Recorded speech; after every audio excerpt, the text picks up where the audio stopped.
Citi News.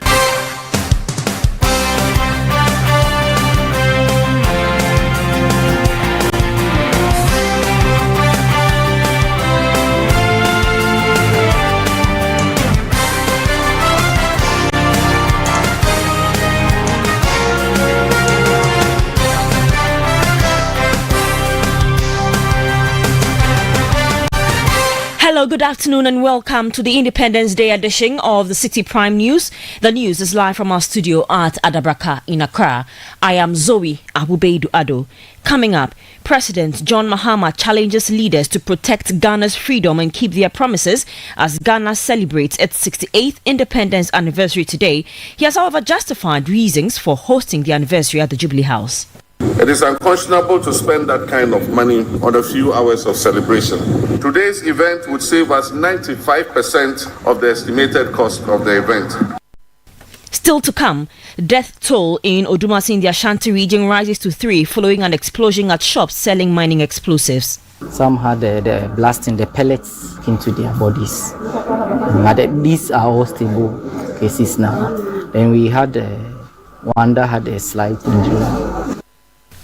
Also coming up, Ghana Education Service sets up 3-member committees nationwide as it urges staff with revoked appointments to submit documents for review.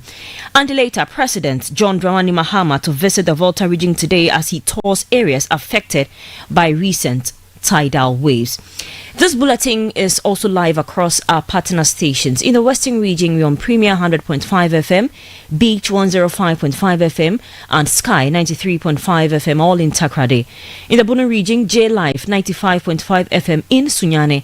Ashanti region, Orange FM 107.9 in Kumasi. Volta region, Global 105.1 FM in Ho, and Adanu 107.7 FM in Adaklawaya. Diamond 93.7 FM in Tamale, which is in the northern region. In the Upper West region, we're on Westlink 88.1 FM in Laura. Upper East, Source 100.1 FM in Boko, and Mike 105.3 FM in Navrongo. And in the Northeast region, we're on Scarp 101.3 FM in Nangpanduri. Across the globe, we are live on citinewsroom.com. Citi Prime News at 12 midday. Update you on all the running stories and connect you to the newsmakers. We're grateful for your time this afternoon. We start from the Jubilee House, where President John Dramani Mahama says Ghana's Independence Day should serve as a reminder to leaders about the importance of accountability, protecting freedom, and fulfilling promises to the people. Marking the country's 68th Independence Day today, the celebration, which took place at the Jubilee House with dignitaries, government officials, security personnel, and members of the diplomatic corps in attendance. The theme for the event was Reflect, Review, and Reset. In his address, President Mahama underscored the need to uphold the principles of freedom and accountability, which have contributed to the nation's growth and progress. We must, however, remind ourselves that democratic participation transcends just the act of voting. It is fundamentally about accountability and the security needed to demand it. It is about safeguarding the people's freedoms and rights and fulfilling the promises of socio-economic prosperity enshrined in our founding document. Our history is complex, marked by struggle, resilience, and renewal. But through it all, one truth stands firm. The unbreakable will of the Ghanaian people has ensured that no matter the twists and turns, our democratic spirit endures and our destiny remains in our own hands. While we reflect on our journey, we must also review our standing today. We must assess our economic outlook, education and human resource development, natural resource management, national security, and our governance arrangements. The president also justified holding the event at the Jubilee House, stating that while an initial budget of 20 million cedis was proposed for the Independence Square, hosting it at the seat of government saved 95% of the estimated cost. The state spent 15 million Ghana cedis on last year's celebration in Koforidua and spent 13.7 million cedis on the previous year's celebration in Ho in the Volta region. This year, we received estimates of at least 20 million Ghana cedis for holding the event at the Independence Square on the same scale as the previous year. In a year when we are calling on all to sacrifice, including workers who have graciously accepted a base pay adjustment far below the rate of inflation, it is unconscionable to spend that kind of money on a few hours of celebration. Today's event would save us 95% of the estimated cost of the event. President John Mahama also indicated that his administration is implementing fiscal policies aimed at making Ghana economically self-reliant. He pledged to introduce stringent measures that would genuinely contribute to realizing the vision of an Africa beyond aid. Discussions about our independence often highlight our reliance on imports, on donor aid, and IMF bailouts as signs of continued dependence. This reminder is repeated so often that while undeniably real, it risks becoming a cliche. Yet the entire efficacy of this reminder lies not in just repeating it, but in our willingness to take decisive action. Actions that will break the chain of dependency, not just the empty rhetoric of an Africa that is beyond aid. Proclaiming self-reliance while marching straight back to the donors, into the hands of the donor agencies, begging bowl in hand, is really meaningless. To break this cycle of dependence and reset our economy, my administration is formulating policies based on fiscal discipline and living within our means. We're striving to expand our economy to yield prosperity for all. And to do this, we must look within and make sure that we are raising revenue domestically. That was President John Dramani Mahama. Now, the Convention People's Party has urged Ghanaians to rally behind President John Dramani Mahama's vision to reset the country, calling for national reflection, review and rebuilding of the economy. According to the party, the initiative outlined by President Mahama will benefit all Ghanaians regardless of political affiliation if successfully implemented. In a statement issued and signed by chairperson of the party, Patrick Sogbojo, the CPP also commended the president for his decision to scale down the 68th independence anniversary commemoration. Indeed, if the aspirations of the National Economic Dialogue are followed through, Ghana and the President John Dramani Mahama-led NDC government are bound to reach the heights the CPP reached during the First Republic. Another initiative worthy of praise is the decision to scale down the 68th Independence Anniversary commemoration and save 13,500,000 Ghana cedis, which is 90% of the previous cost. It is interesting to note that on record, the CPP message on the 66th Independence Anniversary in 2023 was for a boycott of the independence celebrations until the country was in a better state. This initiative to scale down the independence celebrations as part of the reset agenda by His Excellency President John Dramani Mahama is indeed laudable. The CPP wishes all Ghanaians a peaceful and relaxing 68th Independence Anniversary and calls on all to support the President in his call to reflect, review and reset, as building the economy we want together will benefit all, irrespective of party color, creed or ideology. You heard excerpts of a statement released by the Convention People's Party read by Ejubi Riafe Akenting. Now to one of our headline stories, where the death toll from the explosion at Udumase near Konongo in the Asante Achim Central Municipality of the Ashanti region has risen to 3. 2 additional victims succumbed to their injuries after one person was confirmed dead following the incident, which occurred on Wednesday night. Joining me on the phone line is Bureau Chief for the Middle Belt, Hafiz Tijani. Good afternoon, Hafiz. Good afternoon, Zoe. How is the Odumase community faring this morning as we celebrate our 68th independence anniversary? Obviously, I know it's not going to be a happy one for them, but if you can kindly share how the community is looking this morning or this afternoon. Well, the community is still grieving, still in shock, while some relatives are trooping to the Konongo Odumase Hospital to at least commiserate with the victims who are currently on admission. Others are here to also commiserate with people who have lost their property. And you can hear in the background, people are beginning to take off the roof, the destroyed roof of the buildings, trying to make the place very well, clean up the place and rebuild. For the shops, the container shops where we have some of these items that were sold that resulted in the explosion, all the items there have been burnt.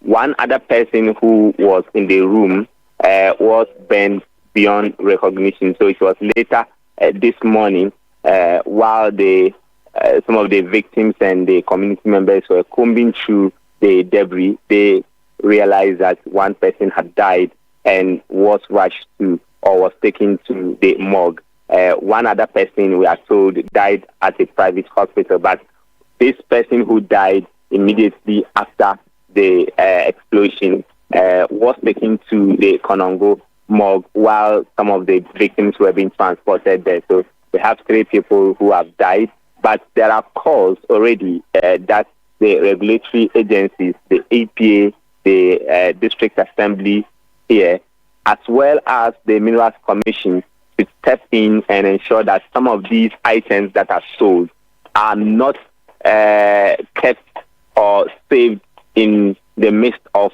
the community where a lot of people live, where commercial activities are also carried out. So this place where there's a clinic where people come here, it's a very popular clinic here where people come, and people are raising concern about if the explosion had extended to some of these areas. And where this incident happened is also located close to a gas retail outlet, an LPG retail outlet, and people are also raising such concerns. So they want the authorities to step in and ensure that these equipment or these explosives are not kept in the midst of community or in the middle of the community, so that they don't experience any future incidents of this sort. Is this area in focus a mining community? Exactly. It's a purely mining community, and this is where you have people even mine in their homes. You recall we did several reports about some of the buildings that are near collapse and weakened because of the mining activities, some done underground of some of these houses.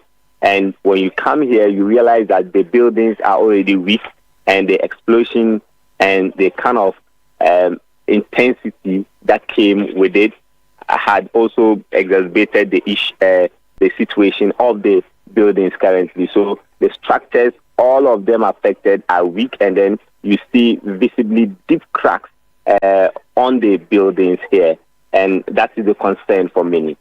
Have you had explanations from any of the security agencies, that is the fire service, as to what the initial investigations are pointing to what caused the explosion? Well, for the fire service, they are still carrying out the investigation, but even when their men came to put the situation under control, they were not spared.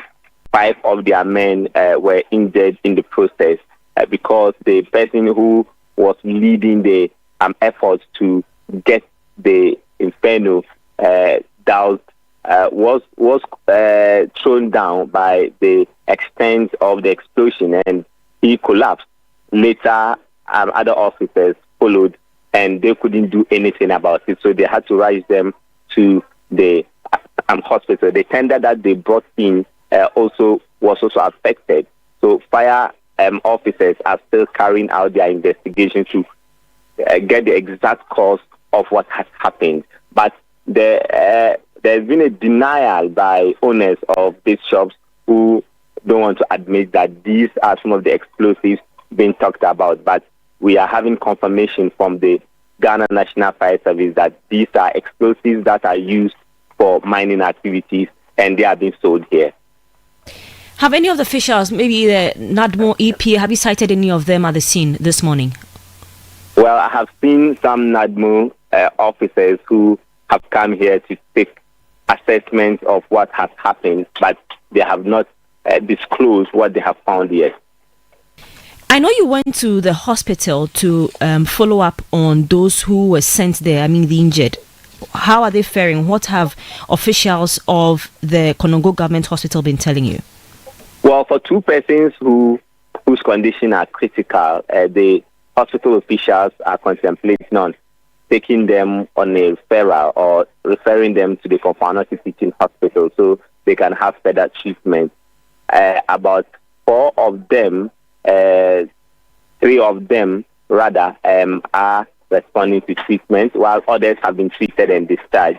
I have spoken to some of the victims, one who says that when the incident happened, he closed from work and was going and he saw the fire. So he rushed to call the fire service. Then the explosion happened. He fell and then was able to stand and fell again because of the intensity of the explosion. Then he didn't even know he was taken to the hospital until this morning when he opened his eye. He saw that he was on the hospital bed. But his condition, he sustained injuries in the arm, the leg, and also the head. So doctors have taken care of him, and he's responding to treatment. The 2 other people who, one of them is the owner of the shop, are having their condition very critical, and the hospital officials say they will refer them to the Konfano Teaching Hospital so they can have or they can get further treatment. Thank you very much for your time, Hafiz. Hafiz Tijani is our bureau chief for the Middle Belt. He spoke to the medical officer in charge of the emergency unit at the Konongo Government Hospital, Kwesi Oduro. So he spoke about the current conditions of the victims. Let's have a listen. Concerning yesterday's incident, on record 6 people were brought here. Yes, 1 passed on yesterday night, but the 5 are all stable and responding to treatment today. Yes, the level of injuries are multiple. They are different types, but we have superficial lacerations for some of them. Some had the blasting, the pellets sticking to their bodies. But these are all stable cases now. Then we had one that had a slight injury. That was a woman who is also now feeling well. 2, they are stable all right, but they will need referral to see specialists concerning their type of injury. But the rest will be discharged today. Recorded here, but a death was brought here. One of the victims got bent and was brought to the mortuary in this hospital. That was Kwesi Oduro, who is the medical officer in charge of the emergency unit at the Konongo Government Hospital in the Ashanti region. This is still Citi Prime News. My name is Zoe Abubeidu Ado. Still to come, Ghana Education Service sets up 3-member committees nationwide as it urges staff with revoked appointments to submit documents for review. Please stay tuned. We'll bring you the details shortly. Citi Prime News at 12 midday. Update you on all the running stories and connect you to the newsmakers. This year, something magical is happening. A celebration of tradition, flavor, and community. Welcome to the Back to Your Village Food Festival 2025. Taste the heart of your heritage with mouth-watering dishes from across the country like Ademe with Akple, Tozafi with Ayoyo soup, Kokonte, Apopransa, Rerenkwine, and many more. From rich spices to sweet treats, it's a journey for your senses. We're taking you back to your village. Oh yes, let's recreate our age-old recipes. But it's not just about food, you know. We're celebrating culture, connecting with family, and making memories that last a lifetime. This March, let's come together and discover the flavors that make us who we are. The date is 29th and 30th of March 2025. The venue, Accra Metropolitan Assembly, and the time is 10 a.m. through till 6 p.m. each day. The Back to Your Village Food Festival 2025, where food, fun, and tradition meet. See you there. Interested vendors should call 0558 973 973 or 0205 973 973 to register. The Back to Your Village Food Festival 2025 is powered by Channel 1 TV with support from 97.3 Citi FM. The Back to Your Village Food Festival 2025 is powered by Channel 1 TV with support from 97.3 Citi FM and is proudly sponsored by Gino and Koa Natural Cocoa Fruit Juice.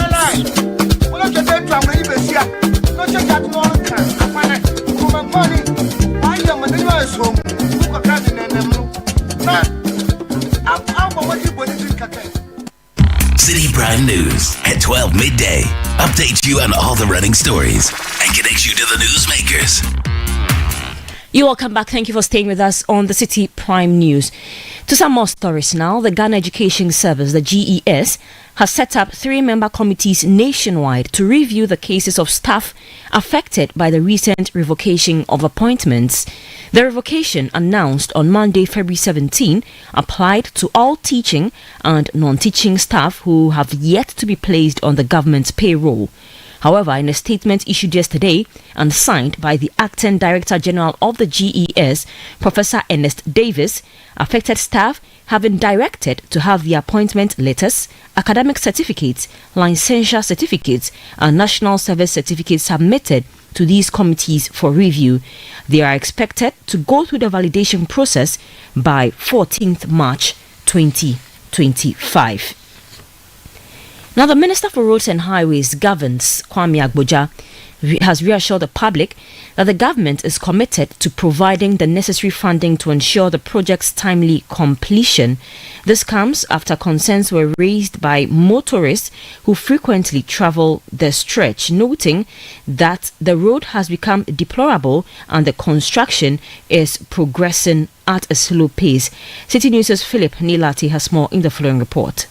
The Ofanko Insoam Junction Rehabilitation Project is a 33.4 kilometer stretch that began in 2022 and was initially expected to be completed in 2024. However, the project is now behind schedule with a noticeable slowdown in the pace of construction. This delay has led to complaints from commuters who use the road, citing the poor condition of the stretch, which they say is taking a toll on their vehicles and daily lives. In a bid to ensure the road remains motorable, the Minister of Roads and Highways, Governs Kwame Agboja, embarked on a tour to inspect the stretch. He stressed that the contractors must ensure the road is kept in good shape for drivers. He further assured the public that the government would provide the necessary funding for the timely completion of the project. We are not saying that without money they can continue to work at the same pace, but as long as we are still yet to get to a point where we've gone beyond the 90 days period, I think they should continue to do their best to make sure that the public is comfortable with, at least the public is aware this is a construction site, so nobody is expected to drive at 60-70 kilometers through this place, but it should be reasonably motorable.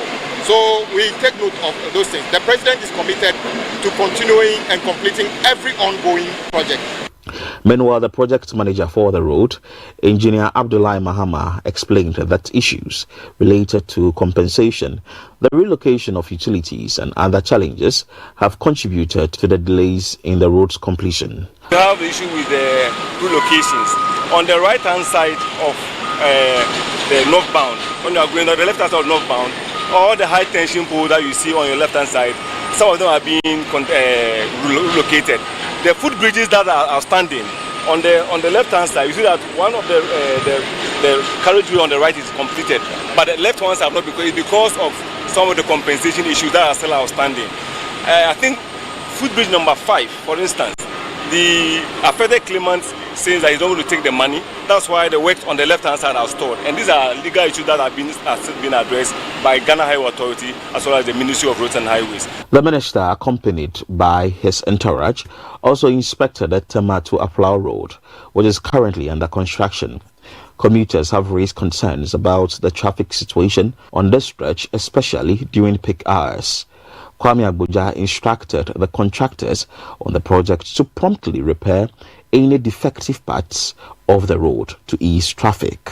A place like this, which is the TT junction, it beats my mind whether BHM is incapable of basically fixing this as a temporary measure. I will not lie to you. We just don't like that. You cannot say that a company of your repute couldn't. What kind of procurement process do you need to just get an asphalt person to just fix these little things? And then you put crushed rock or something in it, and for 3 weeks, nothing is done. How are we supposed to believe that it's because you haven't been paid? Because if we go into your books now, you're still holding part of our money. You haven't actually exhausted everything you spent. So I'm not going to mince words here. I'm very unhappy. I can understand that, you want to see a clear road as to how you are going to fund the rest of the project. But at least for now, make the road more trouble. Mr. Agboja also visited the Ashaman Runabout to Akosomo Junction Road, where he expressed concerns about the delay in the project's completion. He urged the contractors to speed up work to ensure the road is finished on time. We are just asking the contractor also to show more commitment in their activities. We want to see more activities on the road. We are told they have a little problem with removing some people in the right of way.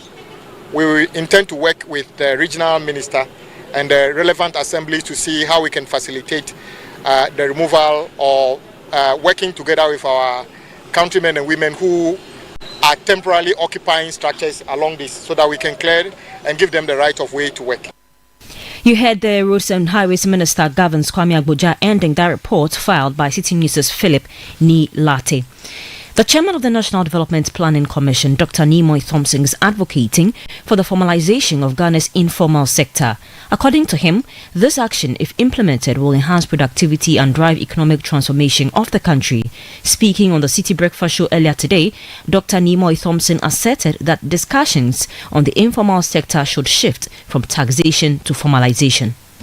Every time we talk about the informal sector, the first thing is taxes. Yeah, there's a segment there that should be paying taxes that are not paying taxes. Yeah. But the vast majority, overwhelming majority of them are below the threshold for even paying taxes, precisely because skills are low, capital per worker, as we call it, is low, production processes are... So all those things combined means that the value added per worker there is very low. Yeah. And that's what actually brings down the overall average productivity for Ghana, which is around $5 or $6 per hour worked. Now, there's a global ranking for that, and I'm citing that figure for Ghana because it's related. They use the U.S. as a benchmark, and for the U.S. it's $70 an hour. But you are looking at a situation in Ghana where the minimum wage is up even on a daily basis, not even an hourly basis. Formalization should actually be an explicit objective of policy for any transformation agenda. But unfortunately, as you rightly said, we often think of it only in tax terms. If you work with them to improve productivity and incomes go up, right away the tax base also expands. That's the chairman of the National Development Planning Commission, Dr. Nimoy Thompson. President John Dramani Mahama is expected to visit tidal wave hit areas in the Volta region today. Over 500 households in communities like Amutino, Salakope and Adina in the Ketu South district have been displaced. A statement from the party in the region says the visit aims to express solidarity with affected residents and assure them of government support as they cope with the destruction caused by the disaster. Here are excerpts from the statement. The recent tidal waves have caused significant devastation to these communities, resulting in loss of properties and displacement of residents. According to reports so far, over 681 individuals from 113 households have been displaced, with many more affected. During his visit, President Mahama will interact with the affected communities, assess the extent of the damage, and offer support to those affected. The president's visit is also an opportunity to reaffirm the government's commitment to finding lasting solutions to the challenges posed by tidal waves in the region. The government will work closely with local authorities, stakeholders, and the affected communities to develop a workable plan and implement effective measures to mitigate the impact of future tidal waves. You heard excerpts of a statement released by the Volta Regional Branch of the National Democratic Congress, read to you by Sheba Araba Benning. And that's it for Citi Prime News, which came to you live from our studio at number 11 Dr. Morton Loop in Adabraka, Accra. For more news, you can log on to our website, citinewsroom.com. I am Zoe Abubedu Ado. Have a good afternoon. City News. We speak first.